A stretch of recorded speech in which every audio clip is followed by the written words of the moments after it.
You, how y'all be, man?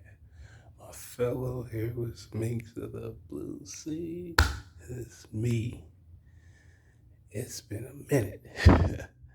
uh, yeah, I know how it is sometimes with me, man, but we back, man. Chapter 1053, The New Emperors. If y'all thought y'all would go here from me after a chapter like this, man, I know I've been away. I popped in a recon stream yesterday and a few other little spots, but man, I miss talking to y'all. There's been a lot of crazy stuff going on just within the community, and of course the story and all the news drops. Right? I don't think I need to really talk about much about that because my point and my views on that have always been the same. Right? It is what it is. We can't do this forever, so we'll get there when we get there. Uh, I just been enjoying it, you know. But today,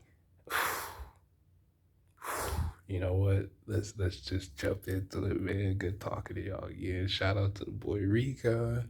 Of course, shout out to the boy Laz, the gang, the normal spots, the Discord. Y'all already know what it is, man.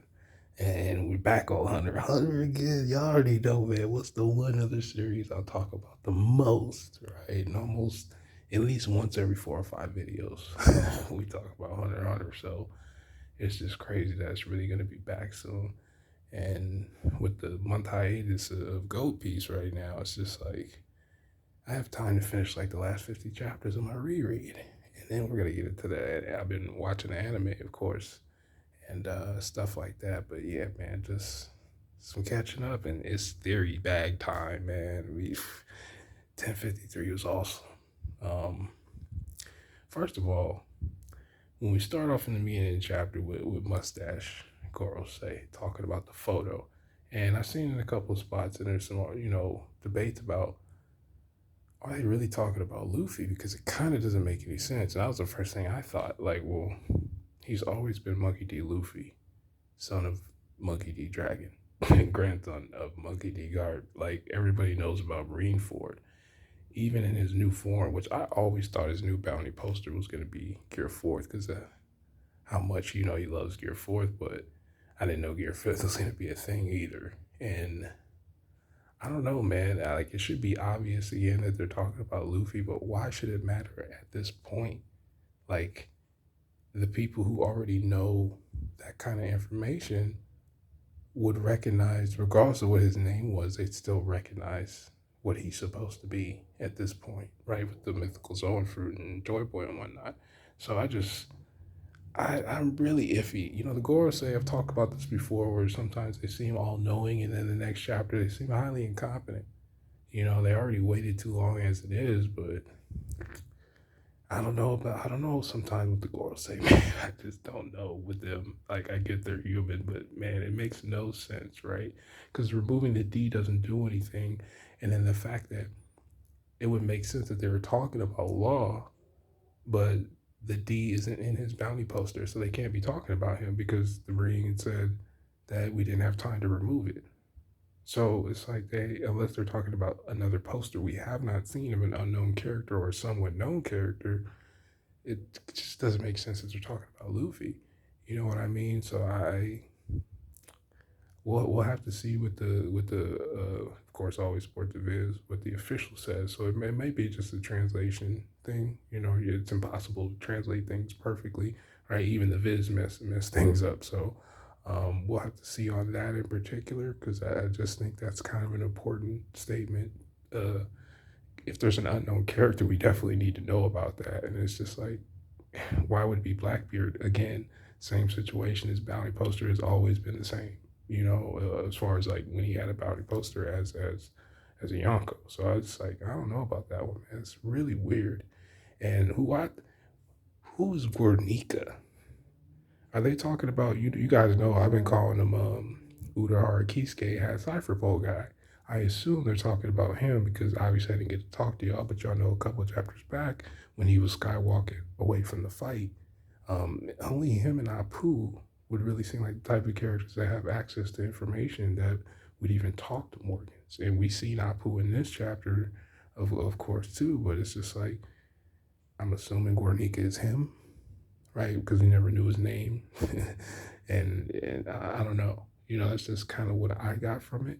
And he's talking about, you know, revise the editions, but it's just like there's too many newspapers out at this point. Like it's way too late, and Morgan's, who now is probably an enemy of not only the Gorosei but also Big Mom because of what happened back in Horcake Island, and they've already tried to take him out once. Where, you know, it's gonna be crazy if somehow Morgan's is the type of character who will survive to the end of the series. Like, but he's the only real person in the series that has leverage on information, about what the truth actually is and whether he actually cares about the truth or not. If the story is exciting enough, he's going to make sure it gets out there.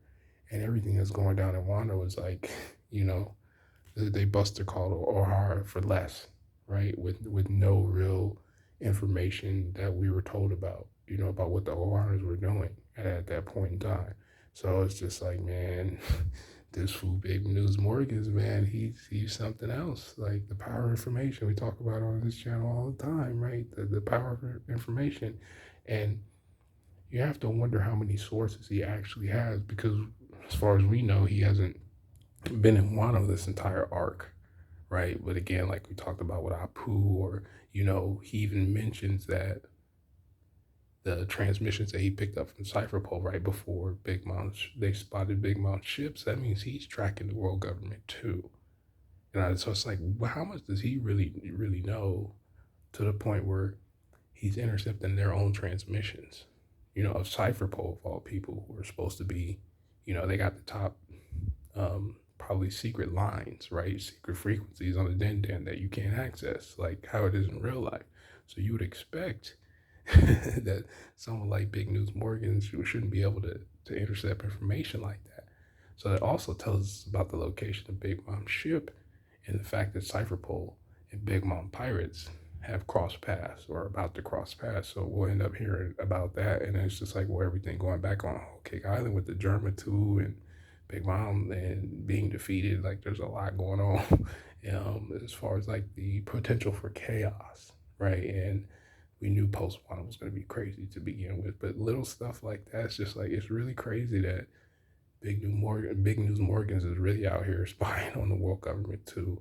So I wonder how things going forward with him, because now this is back-to-back arcs, right, with something having to do with him and this type of information being let out, because people are always going to seek him, right? They want to get paid, or they want to be known as somebody that the Big News Morgans is like. He has a lot of pull, he has a lot of influence, it's crazy for a character that we barely know. We've seen had a major impact on the series, like for the little bit of time that he's been in the series, just because of what he's attached to, the information aspect. Like later on, when this great cleansing or whatever happens, he might be the one, like if he does die, right, it could be him actually doing something good for the sake of good, like explaining that the great cleansing is coming. Like I could see that set up for Big News Morgans, just based on how these last two arcs have went and how information has been utilized, so especially the situation with Apu, and knowing about Cypherpole and why they were actually there in the first place in Wano, like little stuff like that. And I don't even know how Apu's still alive, but he's still alive, right? So yeah, that part was pretty cool to me, and it just makes the world building so crazy. And then we get the bounty poster with the boys. He's still useless D mid to me. I understand, I do like him, but man, you can't really compare him to Long Luffy, man. You just can't, man. The Luffy's the go with the coat. And you already know how I feel about Trafalgar D. Walter Law. You know we talking about here today, boy. But the bounty posters, Gear 5th, like I said, for them to have that, because remember, we did see Bao Huang and some of her minions not spying, but monitoring the fight. The world government was basically watching the fight through them, because they were relaying the information to Derby Half Cypherpole guy, who was relaying the information to Rob Gucci D. Lucci, right? So that part's not that crazy because we had that one dude. I don't think he was the Cyclops, but he kind of looked like a ogre or Cyclops that was standing. Like I think the second time Luffy did Red Rock, he was standing by like some mountain area, and Bao Huan was watching the fight through him. So later on, when we were seeing Gear Fifth, they were watching that, and that's a whole nother thing, right? I don't want to get too deep into that, but also when it comes to this big news, it's not just the bounty posters, right? And people were noticing this, and my take on it is slightly different about Sabo. Now, can you name a time in the series besides Dressrosa and what Dofi did, right? With the um, straw hats, putting bounties on their head in Dressrosa. We've never really seen bounties plastered up of one person's face. That hasn't been a thing in the series. So, and the fact that it's next to the country's flag, right? I don't know what country this is. I don't think this is the same country as when we first got introduced to Sabo being in a newspaper for something, that Western looking country I talked about like 2 years ago, right? It doesn't look like the same in the sky because they were dressed more like Western, like cowboys in Western movies. It had that kind of vibe. This this guy in the panel of the country with Sabo in the background looks almost like how the Shandorians were dressed when they were getting ready for battle. That's where kind of that vibe reminds me of.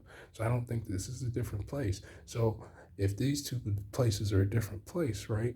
And they're showing the country's flag with Sabo's face, that looks like it's next to a wall, right? Like a wall of a building, like it's a mural or a memorial. And that's the part that kind of was like, to me, because that's how I took it. Why would you put his face up that size? Like, I get the implications of what happened at Reverie, but this looked more like a sign of respect just because to me, I seen it next to the country's flag. That's what made it, you could argue, like, okay, well, that's a headquarters or a main place where people walk by. But to me, it just seemed like out of a symbol, like, the revolutionaries have liberated a lot of countries. Like we've seen it. We don't know how long they've been doing this for, but this could have been a place because this picture is, post time skip grown Sabo, right? He has the glasses and hat, like he's always rocked the entire series, but he's this post time skip. So this could have been a country that he was actually there liberating the people, like how we saw with I forgot her name with the cheer fruit, Bello Belly, right? And when they showed those little cutscenes where they were liberating those people and using her abilities so they would fight back, right? And then some of the wars that are being caused have to do with the German in the first place and their weapons manufacturing situation because they'll sell to both sides on some Nicolas Cage Lord of War type stuff, right?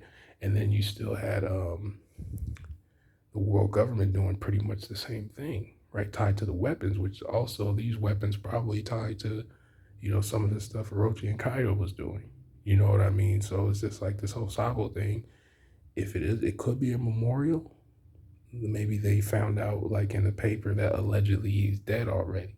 You know what I mean? Like people have speculated when we come out of this arc that we're gonna find out something that we don't like, and so Sabo just being there, and we've seen in every chapter, this entire series, in any chapter where newspapers are brought up or things of that nature, there's always some little hidden stuff in that same chapter that ends up being relevant later. So it's like that was done on purpose. It's just like it's in your face, but not really. And it's just like I don't know. It just adds to the Sabo situation where we really don't know.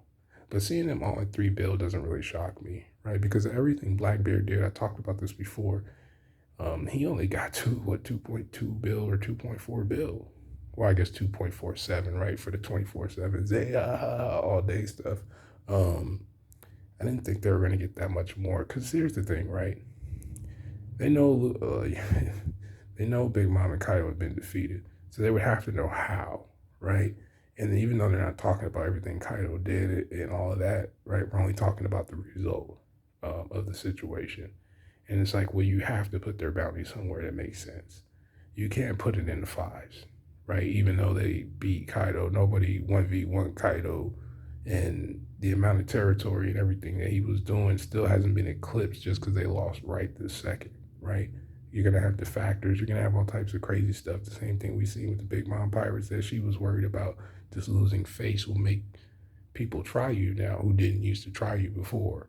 And the same thing will happen with Wano as part of the, I agree with Momo in the sense where opening the borders could be very dangerous. Just right now, with him not, without Momo even knowing about what the world government had planning of annexing Wano in the first place, right? And especially what we find out in this chapter, which has been confirmed, right? We got a couple of community theories that were confirmed this week, where 1 out of 10 ain't bad, right? We'll take what we can get with that. But the posters were dope, man. They were just dope, and with law to begin with, it's like, where does this journey go from now? Because at this point, you really can't have 6 billion berries just chilling together on a regular. We haven't seen any crew or non-crew members really do that. We had Roger and Whitebeard from time to time, but they weren't kicking it on the regular like that. You know what I mean? It's just too much of a hassle probably for everybody, for those two characters to be together on the regular, any three of them. And this is not their first time. So I'm not surprised that Law's not a Yonko. Even though he's skilled enough, he's strong enough, he has the worst crew like in the entire series. And you guys know, who do I use as a power scale level of the Mihawk's baboons, man? If you cannot beat Mihawk's baboons, we don't talk about you. I like Beppo. He cool. Law's one of my favorite characters in the entire series. Probably top 5 character for me. But his crew has always been trash, right? It's why you can't take his real. I always assume that he had a different mission because for what we've seen, what it takes to be Pirate King, his crew, it was never gonna happen. You know what I mean? Even though he says things like, "I'll take my place when the time is right." You guys can always bring up that statement when it comes to Law, but it doesn't mean he's finna do anything crew related. His crew is just his homies. Like, it's just like real life. Some of your homies, like, say y'all hoop together, or, whatever sport you play, you just play with them because those are your friends, or, online, like Call of Duty or something. Like, half your friends are probably trash, like sub 2 KD type stuff. Not that that's necessarily trash, but you get what I mean. But you still play with them anyway because those are your homies. That's how it is. That's how I look at it for Law. Because I don't respect his crew as a threat or a competitor in any kind of sense. And he doesn't have any territory to begin with that world. He's just dangerous because he's him, and the stuff that he does and the information access that he's had the entire series. And it's always tripped me out. You guys know I talk about this. Like, it's not like they didn't know he had the Opie. They should have been able to put 2 and 2 together, but you still let this guy work for you. You give him access to Punk Hazard of all places. We still don't know what happened with Rocky Port and the Kobe incident, right? Kobe, we don't know anything about that. But Law's whole backstory has to do with secrecy to begin with. They don't know he's a D, right? The only person that knew that was Corazon. And now Robin knows, which is an important character. You probably would, it made sense for him to tell her of all people. Based on everything they went through in Dressrosa, right? Robin, what she represents to the series as a whole is not just a threat, but it's closure, is access for him to closure, right? And his twisted thread of fate, as he put it, or this checkered fate, or something of that instance when he was talking to her at the pony lift. And it's just like, I really want to know what he's going to be doing, because he has to go to some places that are crazy, right? He just has to find out anything related about the D family or the clan, or what their actual representation in the series will be, other than the characters that we've come across. So him being Yonko's just like made sense that he's not, but again, Mihawk's not a Yonko. You have other characters in the series like Dragon. Even if he wasn't running the Revolution Army, if he was still, as from what he's implied to be, right, he would be another character in the series who just kind of goes around and does his own thing. That's still out here. Their main goal isn't what the main goal of most of the other characters are, but whatever it is that they want to do, they're going to do it, and you're not going to stop them from doing it. Like, those characters are always going to exist. They just don't necessarily have to be part of a faction or a crew, So in Law's case, it's just like, he has access through the Grand Fleet now. Like, I'm sure if he ever wanted something or needed something, he would probably never want to ask Luffy for anything, right? But if he actually had to, and if it was important enough, he would. And then Luffy would show up and vice versa.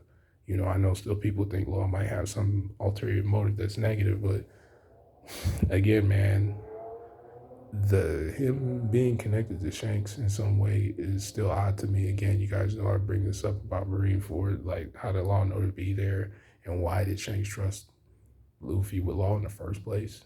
Like he didn't even bat an eye. It's just like, oh yeah, I see you around. And these are two characters we know don't interact. Like it was just kind of weird to me. So it just wouldn't make any sense for him later to do something negative, unless Shanks was also always going to do something negative. And I still don't think that's the case, especially now, right? I think, we'll get to that. Like I guess I'm kind of talking about it now.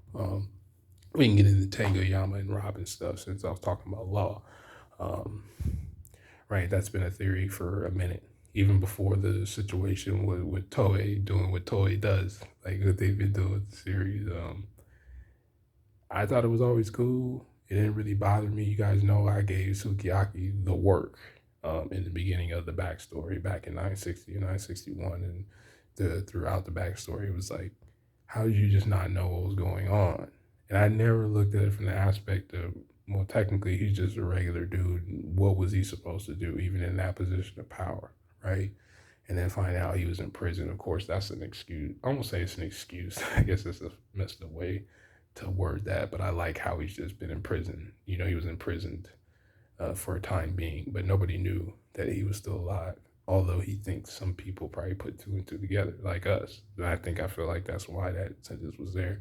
But the first character I thought about, honestly, was Denjiro. Not even Kinemon, because he hasn't been there. But Denjiro probably, if anybody, had came to the conclusion that it was a possibility that he was. So when I first was reading it, I'm like, well, how'd you become such a good swordsmith? And of course, that line was there because that was the first thing I thought. I'm like, wait a minute. So did you really make, Enma and all this other stuff? Because it's just like, and he's like, oh, it's just a talent of mine. And I'm like, well, it does make sense because the Kozuki were renowned craftsmen as a whole, right? Like even Odin studied masonry work when he was locked up in Udon prison, right? Part of his backstory. So it's like, okay, that kind of makes sense, right?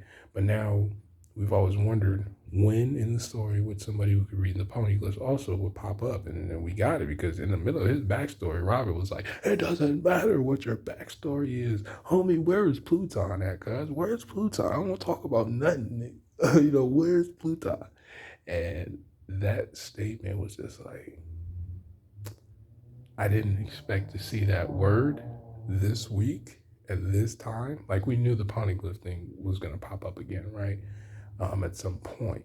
But we knew that the poneglyph situation with when she was with Law was going to be different, right? We've gotten this the past couple of arcs where post Arcus where we get some information.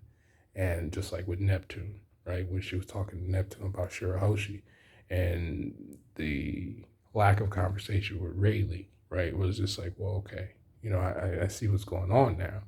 And then it's just like, it's crazy about Pluton because, like, we still don't really know what it is. There's a lot of speculations on what Pluton could be. But then on top of that, it's just like, we started this journey as far as, like, crazy, crazy information in Alabasta.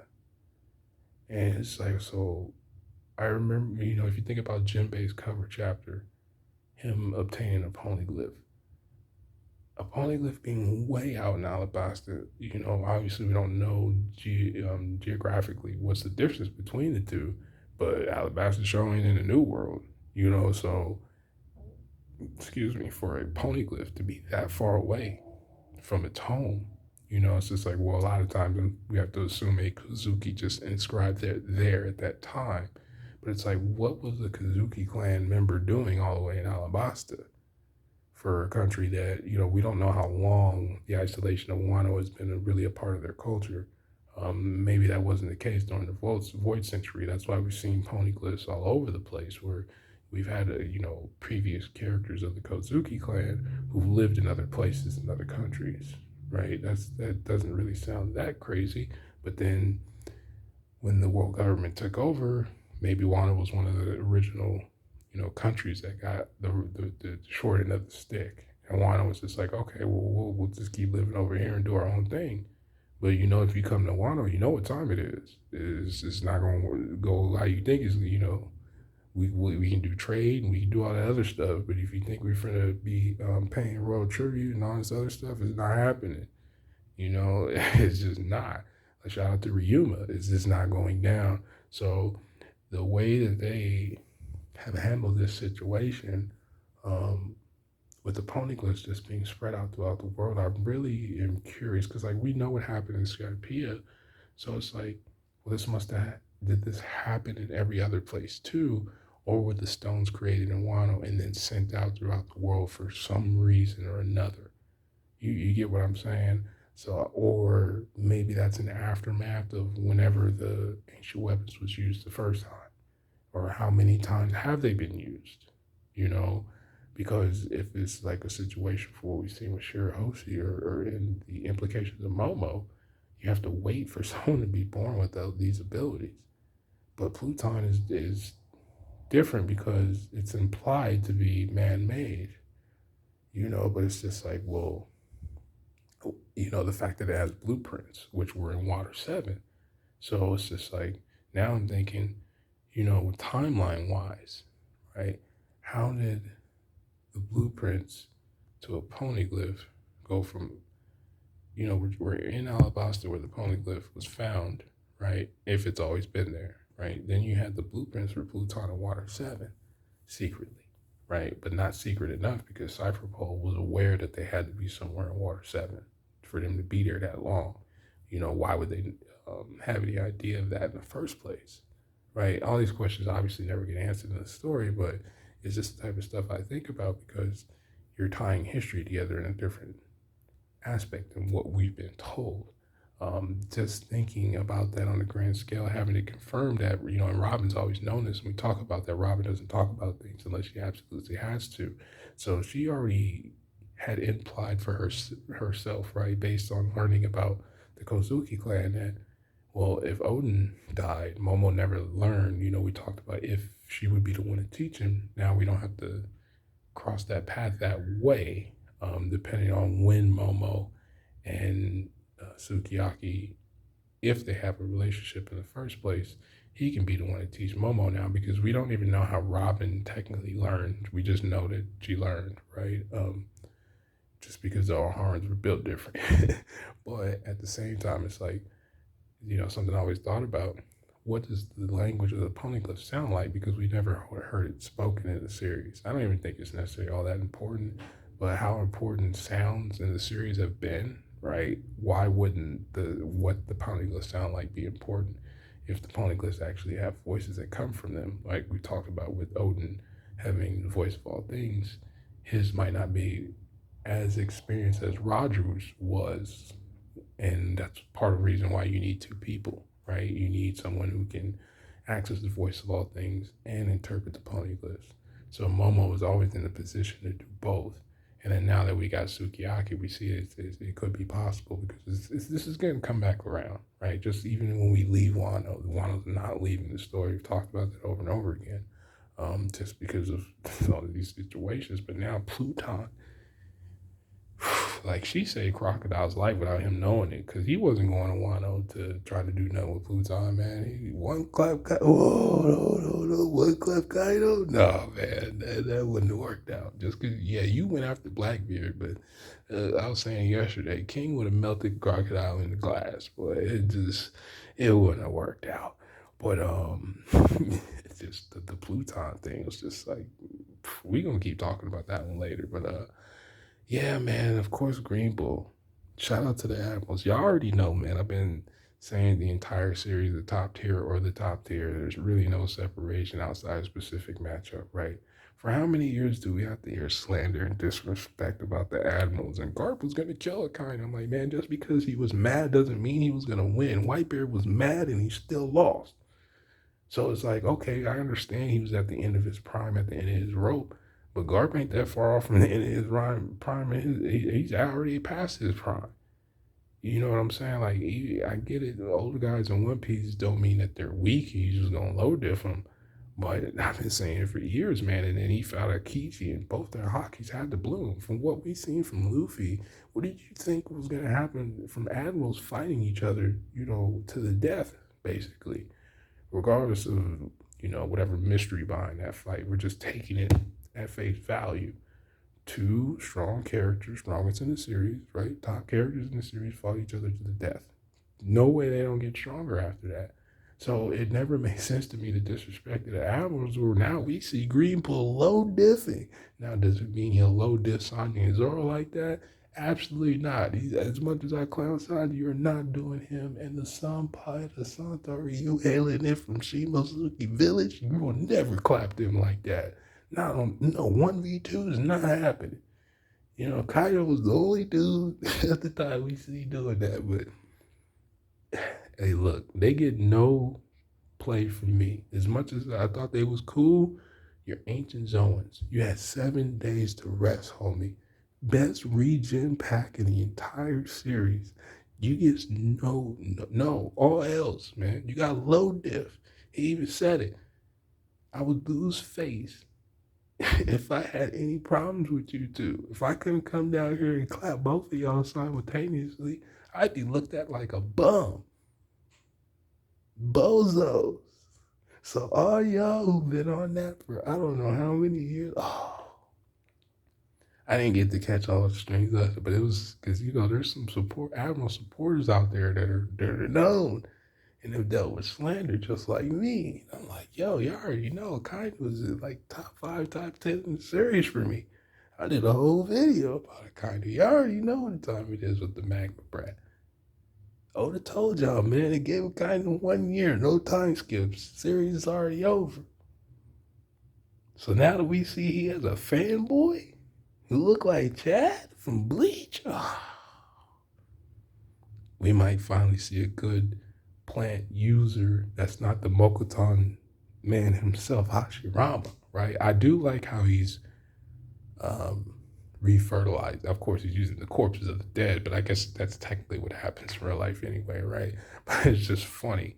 The industrialization of Wano will be reversed, which that's good because they had a beautiful country. It needs to go back to what it looked like, before all this nonsense started happening.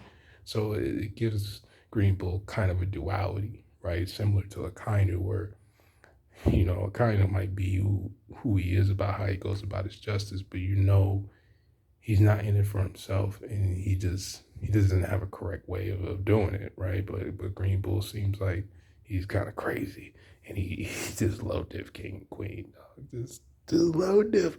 I don't know what to say else to say. That got me speechless. I can't. We gonna talk about Green Bull specifically, right, later on, probably in a couple of days. But Green Bull, man, he thought Fujitora, it's just like he didn't even want to fight Fujitora, not probably because he wasn't scared of him, but he's just like, yo, he's Admiral, man. I've been telling y'all.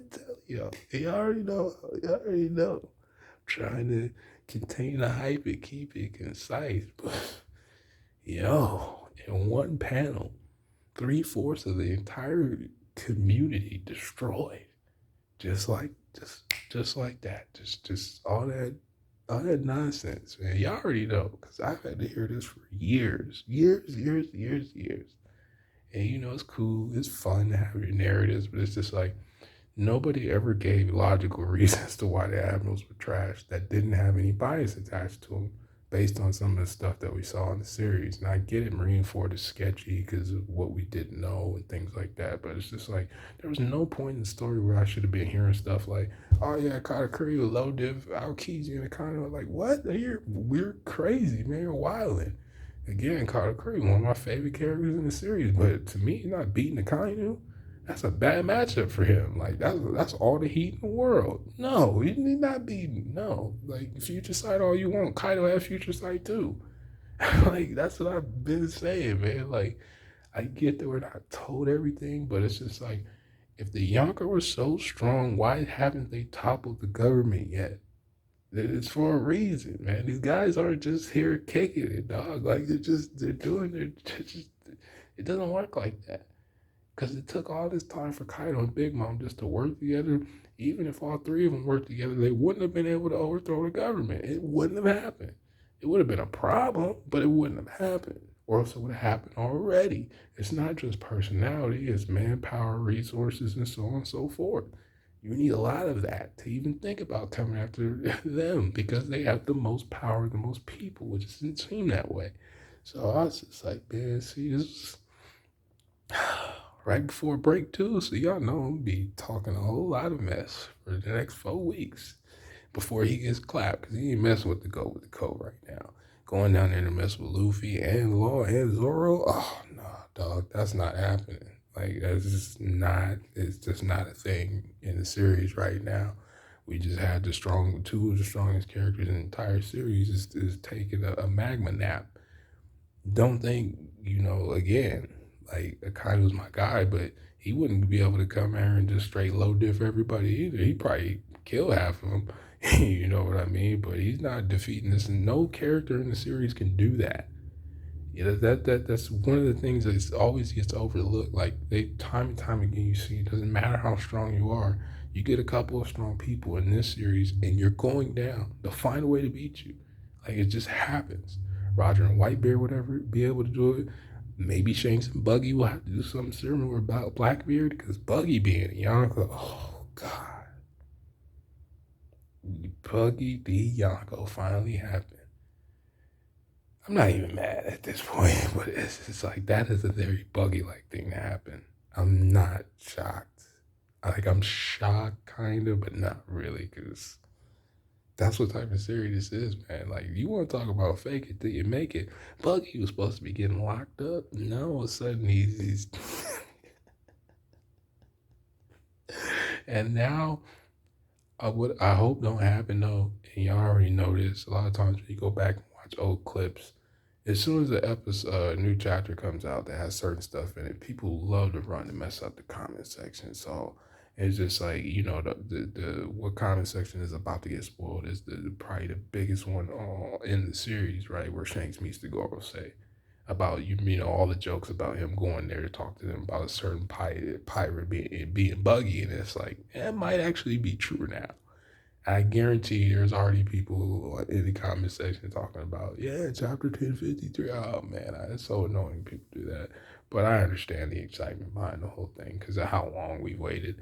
But yeah, it's just, man, this chapter was just, the partying was cool and all of that, and the little interest with Kid, like, yo, Luffy, you're about to die right now, and just, it's interesting, man.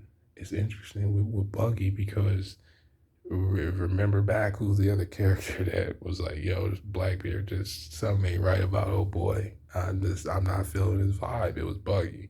So Buggy being Yonko might actually up the percentage on Shanks dying. Because I could see some sort of situation where he'll do something similar for Buggy that he do for Lou. Or Buggy end up dying, trying to protect Shanks. I mean, it's possible. I don't see Buggy dying in the series, but you never know, man, because just that small little incident with him, Shanks, and Buggy when they were looking at him crazy back in Roger and flashback, like, I don't know, man. It's really, I don't know. I could see something really messed up happening. I could really see it because I could even see something like Buggy going after, like, say Shanks dies, right, to Blackbeard, which has been a theory for a minute, right, and it does make sense. Whether you like it or not, it makes sense.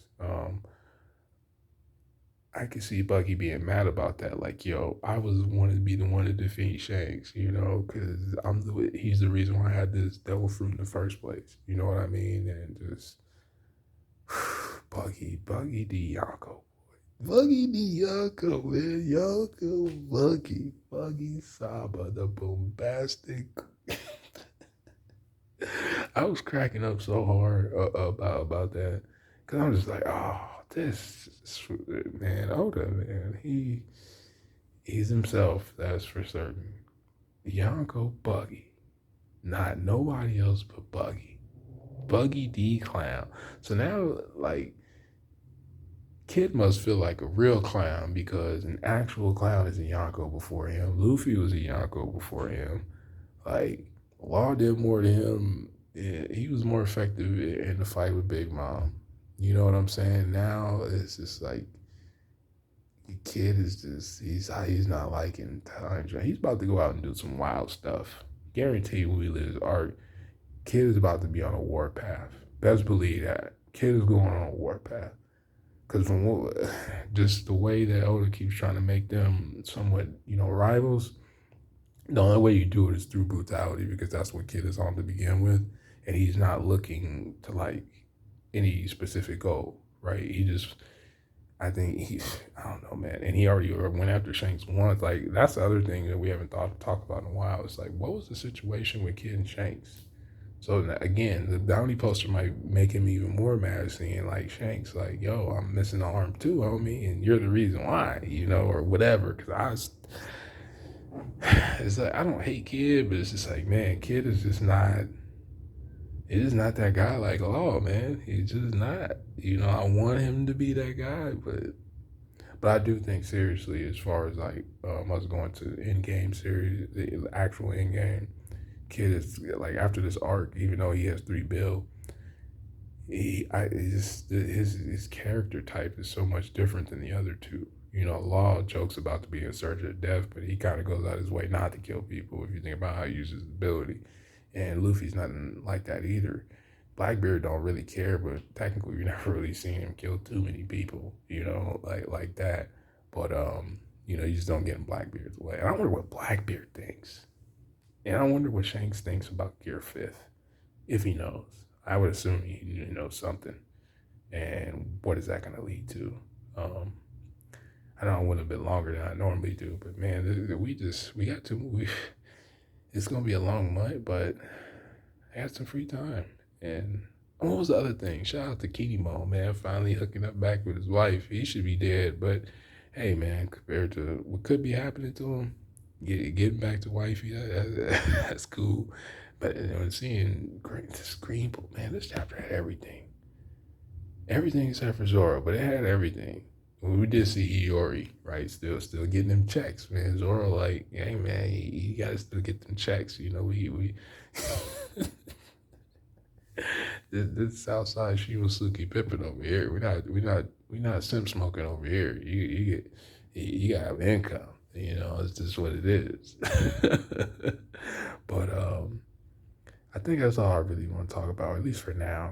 I didn't want to, I'm like 10 minutes longer than I normally talk to y'all, but we'll talk about some more stuff like the crew, because I haven't talked to y'all so as much since Yamato situation, and y'all already know how I feel about Yamato. All right, we no disrespect there, right?